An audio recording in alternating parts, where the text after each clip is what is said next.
Hello everyone, good morning, welcome back to our channel ফিলা হ্যায়।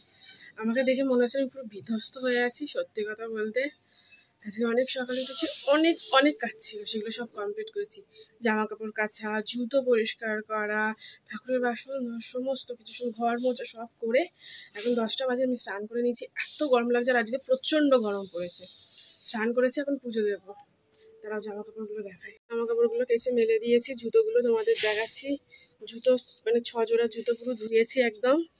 এগুলো হচ্ছে ঘরে পরা সবসময়কার জুতো। ওর আছে, আমার আছে, আমার 2 জোড়া, ওর 1 জোড়া, এগুলো ঘরে পরার।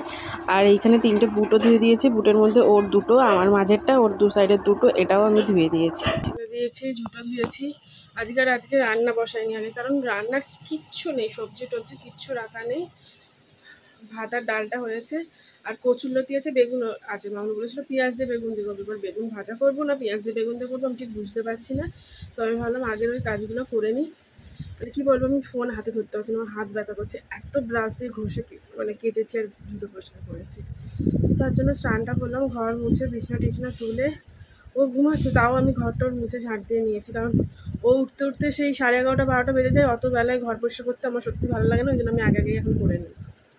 তো এখন আমি পুজোটা দেবো, পুজোটা দিয়ে নিই, দিয়ে তারপর দেখছি রান্না কী করা যায়। আর প্রচণ্ড গরম লাগছে, মানে আমি স্নান করে উঠেছি, দেখো গা করে ভেঙে যাচ্ছে, এত গরম লাগছে।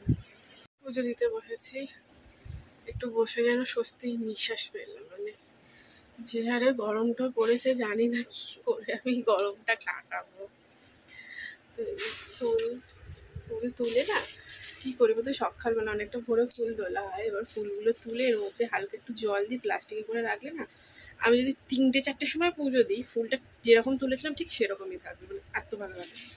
তো দেখো ভোর ওই 5টা 5:30টার দিকে, 5টা 7, দেখো ফুলগুলো একদম পুরো তাজা থাকে। কেউ বলবে 5টার সময় তোলা ফুল, এখন 10টায় পুজো দিচ্ছি, এত সুন্দর থাকবে, জল দিয়ে রাখবে। আর এই যে বাসনগুলো ধোয়া রয়েছে। আমাদের কিন্তু ঠাকুরের সব পেতলের বাসন দিই, স্টিলের বাসন দিই না। অবশ্য পেতলের বাসন একদিন না মাজলেই রাগ হয়ে যায়, কিন্তু কষ্ট করে আবার প্রতিদিন মাজছি। আর স্টিলের বাসনে দিতে সত্যি কথা বলতে কীরকম লাগে, পিতলের বাসন বেশ চকচক করবে, ঠাকুরকে দেবো, একটা আলাদাই শান্তি আর কি। পুজোটা দিয়ে নিই, আর বেশি পুজো দিতে বসে বক বক করলে হবে না, ঠাকুরকে মন দিয়ে ডাকতে হবে। পুজো দিয়ে উঠলাম এখন, এই সবে পুজো দিয়ে উঠলাম, বাটা এখনো নামাইনি। এই দাঁড়া করে ফুল দিয়ে সাজিয়ে সদ্য পুজো দিয়ে উঠলাম। বাটাটা থাক, বাটাটা পরে নামাবো, এখন নামাইনি। আদা দিয়ে লিকার চা বসাবো, একটু ছাতুর শরবত করবো, তারপর বাটাটা নামিয়ে ওই বাড়ির দিকে যাবো, তাড়াতাড়ি করে চাটা বসিয়ে দিই। এখানে আদা দিয়ে চা বসিয়েছি, লিকার চা হবে, আর এদিকে ছাতুর শরবত দিয়ে রাখছি। তারপর চাটা হয়ে গেলে বাটাটা নামিয়ে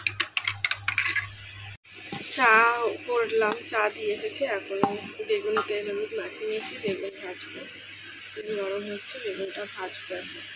উঠে ওকে চা দিতে এলাম, ও তখন উঠে গেছিলো, তো ও বললো চা খাবো না, গরম লাগছে খুব, আমি ভাত খাবো। এবার কিছুই তো আজকে ভাত আর ডালটা করা হয়েছিলো, কিছু করা হয়নি, বেগুন ভেজেছিলাম শুধু। এবার বেগুন ভাজাটা তো ও খায় না, যে আমি ডিমের অমলেট করে ডাল দিয়ে ওকে ভাত খাই দিয়ে। তারপর এত গরম লাগছে, আমি নাটিটা ছেড়ে এটা করে নিচ্ছি। এগুলো হালকা পাতলা খুব ভালো লাগে। পুজোটা দেওয়ার সময় সকালবেলা বাসি কাজগুলো করে, পুজোটা দিয়ে বাসি কাজগুলো করে, জামা প্যান্ট ছেড়ে নাইটিটা করে আবার জামা প্যান্ট চেঞ্জ করে, তখন এই হালকা পাতলাটা করে এটা সারাদিন থাকবো। বিকেলবেলা উঠে আবার ড্রেস চেঞ্জ করবো, গাটা ধুয়ে আর কি। দিয়ে তারপর তো মামনি বললো যে থাক, আর এই গরমে আর কিছু করতে হবে না, আমি বরঞ্চ ডিমের পাতলা করে চলবে, ডিমের অমলেট কিছু একটা করবো, ওখানে চলে যাবো। তো সত্যি কথা বলতে কোনো স্বস্তি পেলাম। আমি একটু ফ্যানের তলায় বসে একটু রেস্ট নেবো, তারপর 2টো ভাত খাবো। খেতে খেতেই তো বিকেল হয়ে যাবে, কারণ এখন প্রায় 1:45 মতো বাজে। জল দেবে, জল ভরতে হবে, জল ভরবো, একটু কুলারে একটু জল দেবো, এইগুলো করতে টুকটাকি করতে করতে দুপুর হয়ে যাবে। ও আসবে, ওকে আবার খাবার দেবো, আমি খাবো, সবাই খাবো, একটু রেস্ট নিয়ে বিকেল হয়ে যাবে। বিকেলে আবার দেখলেই তো সকালবেলা কত জামা কাপড় কেটেছি, জুতোগুলো কেটেছি, ওগুলো সব তুলতে হবে। আমার এই হাত আজকে এত কাছাকাছি করেছি, বসেছে, আমার এই হাত ব্যথা হয়ে যাচ্ছে, মানে ফোনটা ধরতে পারছি। তো তারপর এই জামা কাপড়গুলো তোলা, ভাঁজ করা, একটু বিকেলবেলা মাটি দিয়ে বসা, এই করতে সারাদিনটা কিন্তু আমি প্রতিদিনই একই রকম না। সরি, আজ তো আবার আমাদের একটা জায়গায় যাওয়ার আছে, ঠিক আমি জানি না যাবো কিন্তু শিওর, কিন্তু যাওয়ার কথা আছে। তো কোথায় যাচ্ছি না যাচ্ছি সেটা তোমাদের পরে শেয়ার করবো, কারণ আজ একটা অনুষ্ঠান আছে, সেখানে যাওয়ারই আছে, এটা পরে তোমাদেরকে বলবো। আগে দেখি ডিসিশানটা কি নিই, তারপর জানবো।